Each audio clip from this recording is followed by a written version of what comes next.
Good morning, evening, midday. I don't know when you're listening to this, but for me, it's morning. So, welcome back. We are in Numbers chapter 22, and this is one of those that you probably heard a few mentions of this story, but you didn't really know where it came from because most people don't study numbers. So, uh, this is the story of the talking donkey. So, we are going to get into Numbers chapter 22. There's not a whole lot of difference, so I'm going to read from the New Living Translation. I know it's a little easier to hear, so that's where we're going. Let's jump in. Numbers chapter 22. If this is your first video, please go back and watch some other ones because that will help you understand the context. Also, if you have any questions, comments, or anything that I say you want to question, go for it. I'm not sensitive. I've raised 5 kids. You can't say anything to hurt my feelings. So ask the question. You're not the only one that wants to know. I guarantee other people do. And in fact, almost every time a question gets asked, I get another person saying, I was going to ask it, but I didn't want to sound stupid. Totally okay. You can ask. I'm not going to call you out and make you sound stupid. I promise. No, I don't know, I might, but no, I won't. I'm just kidding. So, Numbers chapter 22. Then the people of Israel traveled to the plains of Moab and camped east of the Jordan River across from Jericho. Balak, son of Zippor, the Moabite king, had seen everything the Israelites did to the Amorites. And when the people of Moab saw how many Israelites there were, they were terrified. The king of Moab said to the elders of Midian, This mob will devour everything in sight, like an ox devours grass in the field. So Balak, king of Moab, sent messengers to call on Balaam, son of Beor, who was living in his native land of Pethor, near the Euphrates River. His message said, Look, a vast horde of people have arrived from Egypt. They cover the face of the earth and are threatening me. Please come and curse these people for me because they are too powerful for me. Then perhaps I will be able to conquer them and drive them from the land. I know that blessings fall on any people you bless and curses fall on people you curse. Balak's messengers, who were elders of Moab and Midian, set out with money to pay Balaam to place a curse on Israel. They went to Balaam and delivered Balak's message to him. Stay here overnight, Balaam said. In the morning I will tell you whatever the Lord directs me to say. So the officials from Moab stayed there with Balaam. Now, if we jump over to the complete Jewish Bible, in verse 8, it says, He said to them, Stay here overnight, and I will bring you back whatever answer Adonai tells me. And the reason is because he would not have said Lord, more than likely. He would have said Adonai, a chief God, a high God. So, and in a minute, we're going to find out, excuse me, he knows God's actual name. So that night, God came to Balaam and asked him, Who are these men visiting you? Balaam said to God, Balak, son of Zippor, king of Moab, has sent me this message. Look, a vast horde of people have arrived from Egypt, and they cover the face of the earth. Come and curse these people for me, then perhaps I will be able to stand up to them and drive them out of the land. But God said to Balaam, Do not go with them. You are not to curse these people, for they have been blessed. Let's hear. Sorry. The next morning, Balaam got up and told Balak's officials, Go on home. The Lord will not let me go with you.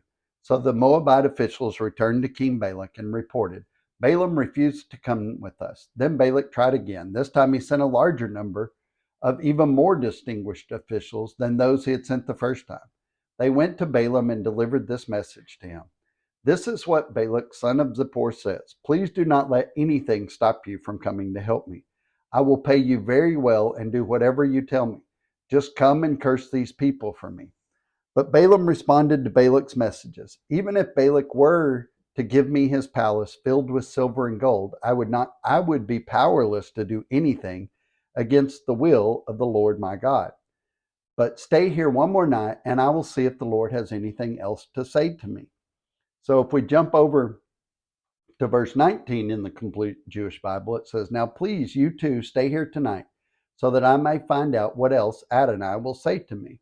So he's using very generic words for God. And that's important because once he learns God's actual name, or he knows it, but once he uses it, then things kind of change a little bit. So that night, God came to Balaam and told him, since these men have come for you, get up and go with them, but do only what I tell you to do. So the next morning, Balaam got up, saddled his donkey, and started off with the Moabite officials. But God was angry that Balaam was going, so he sent the angel of the Lord to stand in the road to block his way. As Balaam and two servants were riding along, Balaam's donkey saw the angel of the Lord standing in the road with a drawn sword in his hand. The donkey bolted off the road into the field, but Balaam beat it and turned it back to the road. Then the angel of the Lord stood at a place where the road narrowed between two vineyard walls. When the donkey saw the angel of the Lord, it tried to squeeze by and crushed Balaam's foot against the wall. So Balaam beat the donkey again. Then the angel of the Lord moved further down the road and stood in a place too narrow for the donkey to get by at all. This time, when the donkey saw the angel, it laid down under Balaam. In a fit of rage, Balaam beat the animal again with his staff. Then the Lord gave the donkey the ability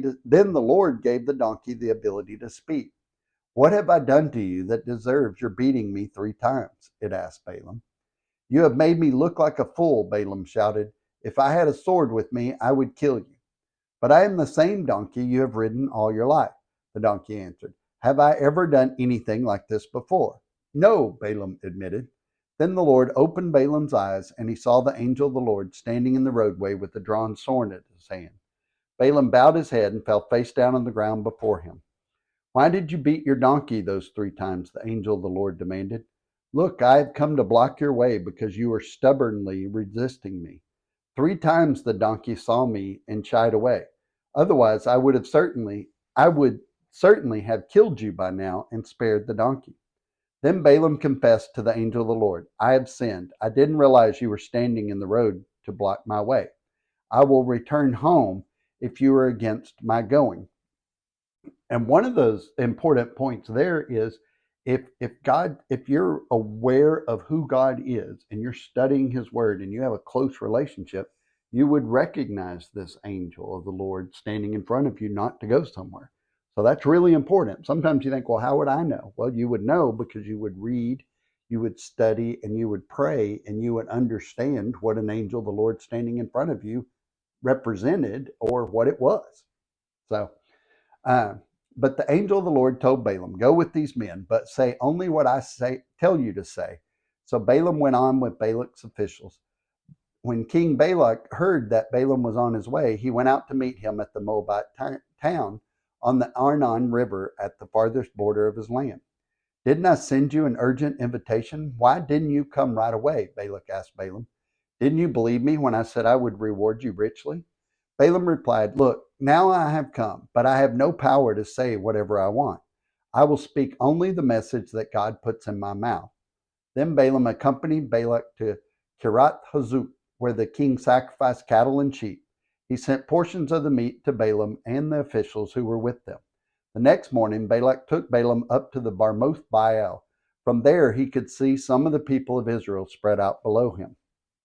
So he tells him he has no power to say anything on his own. So it was really kind of pointless for him to come, but he came anyway. So remember, too, there's nothing sacred about book names in the Bible. That's just something we came up with, the chapters and verses and how that's split. The Hebrews tended to use the first few words for its title. Greeks used a word that kind of expressed the overall meaning or purpose. And then in the New Testament, obviously, it's the author or who it was addressed to. Some of that was just kind of arbitrarily done. It doesn't mean any sacredness or anything like that. So most of us remember this talking donkey story because pastors love to work it into their sermons, but probably the story of Balak and Balaam is embellished based on something that did happen. I'm not saying it's not completely 100% accurate. I'm just saying that it probably was embellished only because there's words in there that's like, they covered the whole desert. I'm completely overrun. Some of that is just exaggeration. So Balak was worried about these Israelites on his border, obviously. The Israelite army had moved right through the Amorites, so the people of Moab knew they probably couldn't stop them. So the solution, let's use magic. Let's go find a magician, a sorcerer. So they tried to hire Balaam, a well-known magician and sorcerer. Balaam lived in Mesopotamia. He was a Gentile like us. He was a seer, a diviner, and a sorcerer. In a land full of pagan gods and a fully developed mystery religion system, for some reason, this Balaam seemed to know who the God of Israel was. How or why is not really explained, but he seems to have known who God was. So we see that he knows and respects Yehoveh and is trying to some degree to obey him. I'm sure he doesn't follow him or fear him necessarily, but he does know who he is and respects him from some standpoint because he's seen and heard the things that has happened. So in Numbers 31, Balaam is killed by the Israelites. We'll see that in a few chapters. And then in Deuteronomy 21, we find out Balaam intended to curse the Israelites. It wasn't that he was doing the right thing by blessing instead of cursing. It's that he feared for his life if he went against God. So it wasn't that he thought cursing was wrong. He just was worried about himself. So we have God redeeming and guiding his nation of Hebrews, but then Yehovah communicates with a Gentile prophet who is not part of his set apart people. So correctly telling the future and speaking an inspired message from God can indicate an interaction with God, but not necessarily indicate a right relationship with Yehovah. God can tell anyone anything, but it doesn't necessarily mean because a donkey's speaking for God that the donkey has a right relationship with God. It might mean that God's just using that donkey. So Deuteronomy 13 says false prophets can at times see the future. Even though King Saul continually, accurately prophesied, he was condemned by the Lord as a bad king. So God can use any tool. That's the principle and kind of the pattern we're learning here too. So this was common in Christ's time too. Matthew 7 said Yeshua warned that in the end times, driving out demons and ecstatic spiritual acts, and miracles would happen. But these acts were not necessarily signs proving that a person was guaranteed a place in heaven. This was a good reason to be a healthy skeptic of people who speak for God. If we know the Bible, we can move past a lot of that kind of stuff. So only two places do animals speak, the serpent in Genesis and then the donkey here in Numbers. So King Balak is worried, so he hires a professional sorcerer because, he's like, hey, I got to try anything. A false prophet at times can be accurate. This is why we need to study God's word, because sometimes they're right, but sometimes they just got lucky, and sometimes God's using it for something else. We gotta watch all their words. So verse 9, the biblical prophet is a seer, one who is in right standing with God and one who sees, because he has been given a message directly from God. Therefore, that message can't possibly be wrong. If it is wrong, then he wasn't a seer. So verse 9 has Yehovah asking Balaam, the Gentile diviner, a rhetorical question. He says, who are these men with you, and what did they ask you to do? 3 times in the Bible, Yehovah appears to non-Hebrews to warn them from doing what they intended to do to his chosen people. All 3 times are recorded in the Torah. You would not know that if you didn't study the Torah. So the first was with King Abimelech when he was going to take Abraham's wife, Sarah, and the second was with Jacob, Jacob's uncle Laban. Remember, he was having him keep working and he was trying to get him to do what he wanted. Yehovah tells Balaam that he cannot curse these people because they're blessed. You can't curse what God's blessed. So this is referring back to Genesis and the covenant the Lord made with Abraham. The Lord is saying it is impossible to curse that which he has blessed. And 2, to curse God's people will bring divine retribution. So should you be against the Jewish people? No, they're God's chosen people. Whether you like that or not is irrelevant. He chose them, and he says people who curse them will suffer divine retribution. Don't do that. So Balaam was trying to be morally neutral, kind of, like the UN, quote unquote. But the problem is, Yehoveh has no such thing as moral neutrality in the Bible. He's not about that at all. So, as Jesus said, you're either for me or you're against me. There's no middle ground here. So, in verse 18, Balaam says that he is fully under the command of Yehoveh, my Elohim. And the reason I didn't read that is because I forgot. But in the original Hebrew, he says God's holy name, Yehoveh, my Adonai, my Elohim. So he says he knows who God is, and he says he is the chief God. Now, that doesn't mean his heart was there. That just means he recognized it. So, again, why versions matter. But Balaam is just a spiritualist. He believes in Yehovah just as he believes in an unknown number of other gods. In fact, Balaam was boasting here. He was trying to impress this delegation of government officials with his influence in the invisible realm of the gods, and particularly with the God of the Israelites. He's like, oh yeah, I know the God of the Israelites. I know who that is. So in verse 19, Balaam tells the second group of men to stay the night. He's going to consult God and see if he's changed his mind. And Balaam is used to having gods change their mind because that's kind of what he did. He negotiated with gods. False gods, but God is not pleased that Balaam wants to go to Balak. Here we have an example of God operating within men's free will. He's letting him, but he's not happy about it. Balaam was not through negotiating with God either. And that's what we do. We know full well that the Lord's will is what it is, and to not do something is wrong, but we go ahead with our plan anyway, and we keep negotiating with God. That's what Balaam's doing here. Balaam is spiritually blind. He cannot see the angel of the Lord standing in front of him because he's spiritually blind. Balaam shows his determination to do what he has set out to do. He keeps beating this donkey. I really, really, really want to do it. I've heard somebody say, sometimes God closes the door because he doesn't want you to go through it. And sometimes we beat on that door and rip it off the hinges just to go through it, even though God closed it. Balaam shows his determination, though. And I can't tell you how many times I've tried to go around God, and it's brought me nothing but pain and grief. And I've regretted it every time. The Lord enables the donkey to speak. In other words, hey, stupid, can't you figure out that something extraordinary is going on here? I love the fact he answers the donkey's question.